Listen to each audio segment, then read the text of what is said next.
नमस्कार श्रोते हो.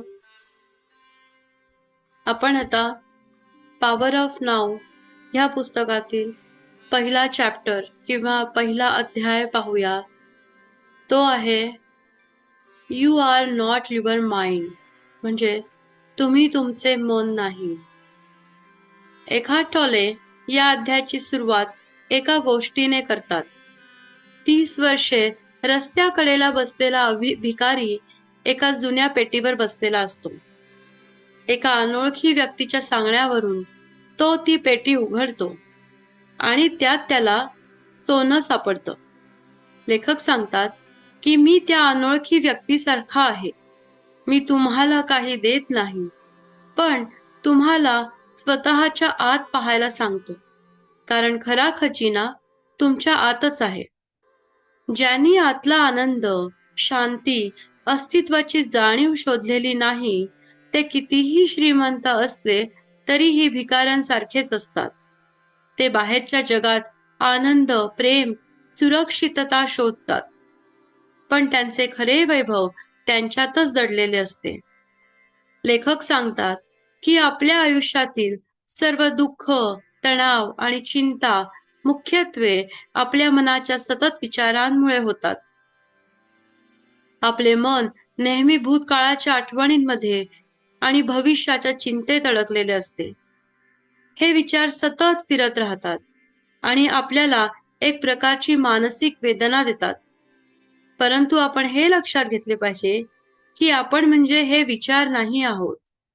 आपले खरे अस्तित्व म्हणजे या विचारांपेक्षा वेगळे एक शांत जागरूकता आहे.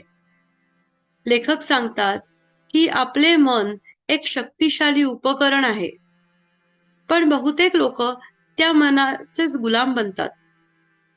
आपण आपल्या विचारांशी इतके ओढलेले असतो की तेच आपली ओळख बनतात. उदाहरणार्थ, जर एखाद्या व्यक्तीने तुमच्याशी रागाने वागले तर तुमचे मन लगेच प्रतिक्रिया देते. राग, नाराजी, आत्मसंरक्षण ह्या सर्व विचारांचा अनुभव तुम्हाला खरोखर वाटतो की हा अनुभव किंवा ह्या भावना म्हणजेच मी आहे. परंतु प्रत्यक्षात ही फक्त एक मानसिक प्रतिक्रिया आहे. तुम्ही तो विचार नाही. जेव्हा आपण हे ओळखतो की आपले खरे मी किंवा आपले खरे अस्तित्व या विचारांपेक्षा वेगळे आहे, तेव्हा मानसिक ताण आणि दुःख कमी होऊ लागते. या अध्यायात आणखीन एक महत्वाचा मुद्दा आहे, तो म्हणजे साक्षीभाव किंवा अवेअरनेस. लेखक सांगतात की आपण आपले विचार आणि भावनांचा निरीक्षक बनायला हवे आहे. जसे की तुम्ही एखाद्या नदीच्या किनारी राहून प्रवाह बघता, तसेच तुम्ही तुमच्या मनातील विचारांना आणि भावनांना निरीक्षण करा. या निरीक्षणाने तुमच्या मनावरून सत्ता किंवा मनावरील जे लक्ष केंद्रित झाले आहे ते खाली सरकते आणि तुम्ही स्वतःला विचारांपासून स्वतंत्र अनुभवू लागता. मनाच्या सतत ओढणाऱ्या प्रवाहात अडकणे किंवा त्यात गुंतले जाणे म्हणजे मानसिक व्याधी. ही व्याधी केवळ आपल्याला वेदना देत नाही, तर जीवनाचा आनंदही कमी करते. लेखक सांगतात की विचारांमध्ये हरवल्याने आपण आपल्या आयुष्याचा वर्तमान क्षण, नाव हा अनुभवू शकत नाही. आपण सतत भूतकाळ किंवा भविष्य काळात गुंतून राहतो. पण खरा आनंद आणि खरी शांती फक्त वर्तमान क्षणात आहे. जर आपण वर्तमान क्षणात जागरूक राहिलो तर मनाची सततची धडपड थांबते आणि अंतर्गत शांती मिळते. ह्या अध्यायात लेखक एक अतिशय साधा पण प्रभावी उपाय सांगतात. साक्षीभाव साधने. यासाठी तुम्ही प्रत्येक दिवशी स्वतःच्या विचारांचे निरीक्षण करा.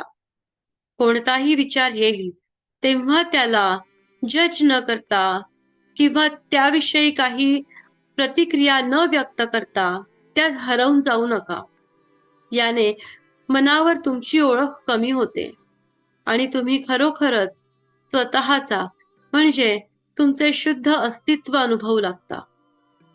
हा सराव थोडा वेळ घेतो, पण दिवसेंदिवस मन अधिकाधिक शांत आणि स्थिर होत जाते. अखेर लेखक सांगतात की जेव्हा तुम्ही हे जाणता की तुम्ही तुमच्या विचारांपेक्षा स्वतंत्र आहात, तेव्हा जीवनातील दुःख आणि चिंता कमी होतात. तुम्ही अधिक सुसंगत, शांत आणि जागरूक बनता. या जागरूकतेमुळे तुमचे नातेसंबंध सुधारतात, निर्णय स्पष्ट होतात आणि जीवनाची खरी संपन्नता अनुभवता येते. संक्षेपात, तुम्ही म्हणजे तुमचे मन नाही. हा अध्याय आपल्याला हे शिकवतो की आपण आपल्या विचारांपेक्षा वेगळे आहोत आणि त्या वेगळेपणातूनच मुक्ती आणि शांतता मिळते. धन्यवाद.